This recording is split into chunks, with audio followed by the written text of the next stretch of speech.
This is it, my final exit from KSA. This is my flight from Riyadh to Abu Dhabi.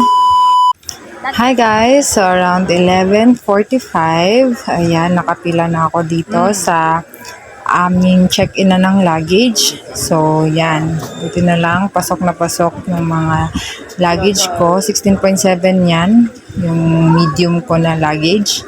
At saka yung isa is hindi din nagsobra. Thank you Lord. Kasi akala ko over baggage ako. Kasi mahal ang bayad guys pag mag-over luggage ka.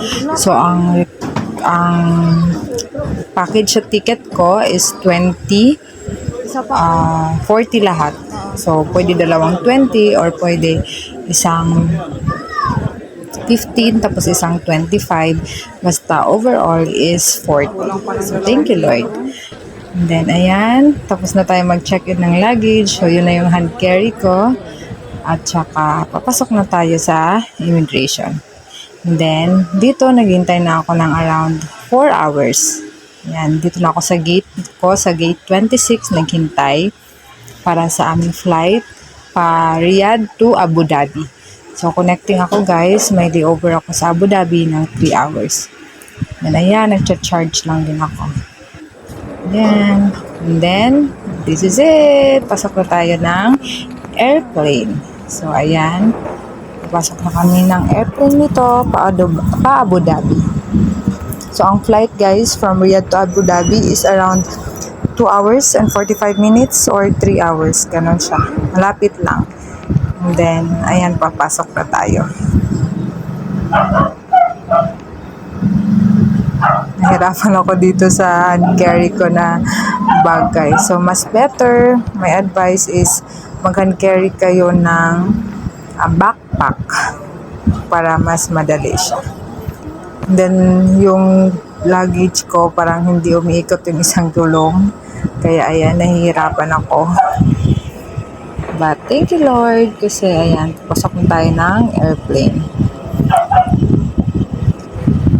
So, alam niyo na yung laman ng hand carry ko, guys. Yan yung laman niyan is kabsa, shawarma at shawarma finger.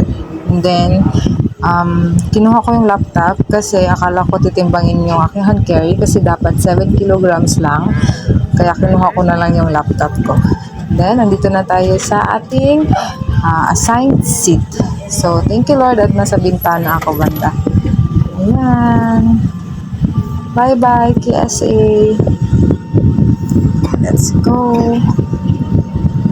Pa-take off na kami nito Xenia and guys. Sula will make sure that you have a comfortable flight.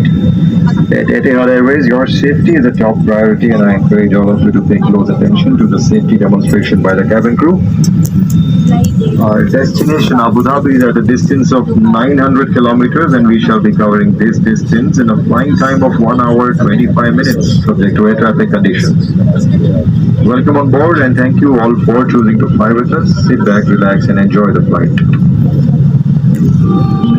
So, ayun guys, 1 hour lang pala at 25 minutes kasi ang nakalagay dun sa aking ticket is 4 to 7.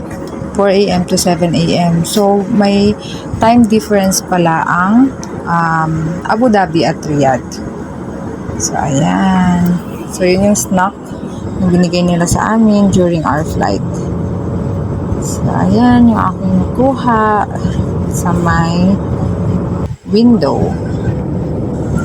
So, this is it guys. Thank you so much KSA for the 7 years of staying with Saudi Arabia. Maraming salamat. Thank you Lord sa privilege na makapagtrabaho din sa KSA.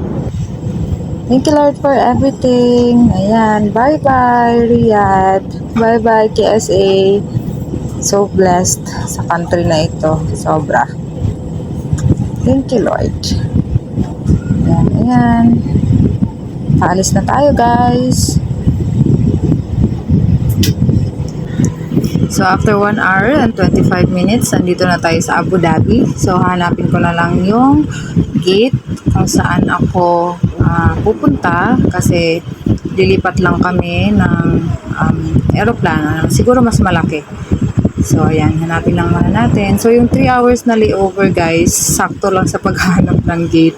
Kasi sobrang laki din pala ng airport ng Abu Dhabi. Sobrang haba. Grabe. Nahirapan kaming hanapin yung gate namin. So, ayan yung mga kasama ko sa galing Riyadh. So, dito na ako sa gate ko, guys. Yan, gate 53, 54. And papila na kami nito, papunta ng eroplano. So, ayan lang, guys, for today's video. Salamat sa inyong panonood. And ito yung aking video sa next vlog. Ang aking experience sa Emirates from Abu Dhabi to Manila. Salamat, guys. Thank you for watching. See you on my next video. Bye-bye. God bless.